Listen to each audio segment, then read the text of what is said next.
പ്രിയപ്പെട്ട സുഹൃത്തെ, നിങ്ങളെ ജഡ്ജ് ചെയ്യുന്നവരെ ചിന്തിച്ചുകൊണ്ടാണോ നിങ്ങൾ ഈ വേവലാതിപ്പെട്ടിരിക്കുന്നത്? നിങ്ങൾ തോറ്റ നിങ്ങളുടെ ജീവിതത്തിലല്ല, ഈ പ്രത്യേക സിറ്റുവേഷനിലാണ് നിങ്ങളൊന്ന് തോറ്റു പോയത്. അത് വേറെ എന്തോ കാരണങ്ങൾ കൊണ്ട് അങ്ങനെ സംഭവിച്ചു. ഓക്കെ, നിങ്ങൾക്ക് ഈ ഒരു സിറ്റുവേഷൻ മാത്രമല്ല നിങ്ങളുടെ ലൈഫ്. ഇനി ലൈഫ് എന്ന് പറയുന്ന മുന്നോട്ട് കിടക്കുകയാണ്. അതുകൊണ്ട് ഒരു പ്രത്യേക സിറ്റുവേഷനിൽ നിങ്ങൾ ഏതെങ്കിലും കാരണത്താൽ ഒന്ന് വീഴ്ച സംഭവിച്ചവരാണെങ്കിൽ നിങ്ങൾ അത് ഓർത്ത് വിഷമിച്ച് എൻ്റെ ലൈഫ് ഇങ്ങനെ ആയി പോയല്ലോ, എൻ്റെ ലൈഫിൻ്റെ പർപ്പസ് എന്താണ്, എന്നെ ഒന്നിനും കൊള്ളില്ലല്ലോ എന്ന് വിചാരിച്ച് വീണ് കിടക്കാൻ നിങ്ങൾ ഒരിക്കലും തയ്യാറാവരുത്. തോൽവികളില്ലാതെ വീഴാതെ എണീറ്റ് നടന്ന ഏതെങ്കിലും ഒരു കുട്ടീനെ കാണിച്ചു തരാമോ? പറ്റില്ലല്ലോ. അതുപോലെയാണ് നമ്മുടെ എല്ലാവരുടെയും ലൈഫ്.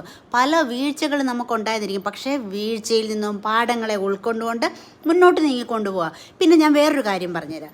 നിങ്ങൾ സക്സസ് ജീവിതത്തിൽ ആഗ്രഹിക്കുന്ന വ്യക്തിയാണെങ്കിൽ മറ്റുള്ളവരുടെ നന്മ കാണുമ്പോഴില്ലേ, നിങ്ങൾ തുറന്ന് അപ്രീഷിയേറ്റ് ചെയ്യുക, സന്തോഷമായിട്ടിരിക്കുക. ഒരാൾ പുതിയതായിട്ടൊരു കാറ് വാങ്ങിയെന്ന് പറഞ്ഞ് നമ്മളോട് വന്ന് പറയുമ്പോൾ എടാ ആളിയാ പൊളിച്ചടാ അന്ന് പറയുന്ന ഒരു മെൻറ്റാലിറ്റിയില്ലേ, ആ മെൻറ്റാലിറ്റി ആവണം നമുക്കുള്ളത്. അങ്ങനെ പറയുന്നവരെ നിങ്ങൾ ചിന്തിച്ച് നോക്കൂ, അവർ ഏകദേശം ഏതാനും വർഷങ്ങൾക്കകം അവർ അച്ചീവ്മെൻറ്റ് നേടിയെടുക്കും. കാരണം എന്താണെന്നറിയോ, നിങ്ങൾ വിശ്വസിച്ചാലും വിശ്വസിച്ചില്ലെങ്കിലും നിങ്ങളുടെ ഉപബോധ മനസ്സ്, നിങ്ങളുടെ ബ്രെയിൻ അത് ഫീഡ് ചെയ്ത് വെക്കുകയാണ്. മറ്റുള്ളവർക്കൊരു കാര്യം മറ്റുള്ളവരൊരു കാര്യം അച്ചീവ് ചെയ്തപ്പോൾ നിങ്ങൾക്കുണ്ടായ ആ ഒരു സന്തോഷമുണ്ടല്ലോ, അത് നിങ്ങളുടെ ബ്രെയിൻ ഫീഡ് അവന് സക്സസ് ഇഷ്ടമാണ്, അവന് അച്ചീവ്മെൻറ്റ് ഇഷ്ടമാണെന്ന് നമ്മുടെ ബ്രെയിൻ ഫീഡ് ചെയ്യും. അതേസമയം അവൻ ഇത് മേടിച്ചോ അങ്ങനെ വിചാരിക്കുന്ന ചില ആൾക്കാരുണ്ടല്ലോ. ആരെങ്കിലും ഒരു കാറ് മേടിച്ചല്ലേ വേറെ എന്തെങ്കിലും ഒരു അച്ചീവ്മെൻറ്റ് ഉണ്ടാകുമ്പോൾ അവനെ ഇങ്ങനെ അങ്ങനെ വിചാരിക്കുന്ന ആൾക്കാരുടെ ബ്രെയിൻ വിചാരിക്കുന്നതറിയോ, ഇവന് സക്സസ് എന്ന് പറയുന്ന ഒരു കാര്യം ഇഷ്ടമേ അല്ലെന്ന്. അവരത് നേടാൻ അവനെ സമ്മതിക്കില്ല അവൻ്റെ ബ്രെയിൻ. അവൻ പിന്നെയും ഇങ്ങനെ തന്നെ വീണ് കിടക്കുന്നത് നിങ്ങൾ കാണും.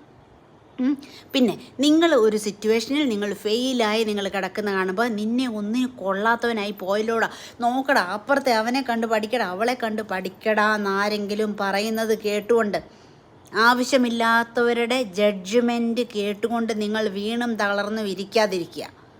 അങ്ങനെ ഇരുന്ന് പോയാൽ നിങ്ങൾ കഴിഞ്ഞു. ഓക്കെ, അങ്ങനെ ജഡ്ജ്മെൻറ്റ് ചെയ്യുന്നവരെ നിങ്ങൾ നോക്കണ്ട.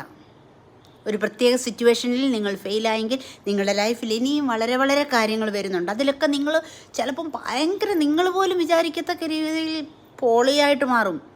ഓക്കെ, അതുകൊണ്ട് വീണ് കിടക്കാതെ നല്ലതായിട്ട് എണീറ്റ് നല്ല സന്തോഷത്തോടുകൂടി ഇനി ലൈഫുണ്ട്, എന്നെ നിന്ദിച്ചവരുടെയും എന്നെ ജഡ്ജ് ചെയ്തവരുടെയും ഒന്നിനും കൊള്ളാത്തവരെന്ന് മുദ്ര കൊട്ടിയവരുടെ മുമ്പിൽ ഞാൻ ജീവിച്ച് കാണിക്കുമെന്നുള്ളൊരു തൻ്റെ ഇടത്തോടുകൂടി ഒന്ന് എണീറ്റേ. ഓക്കെ, കാണാം.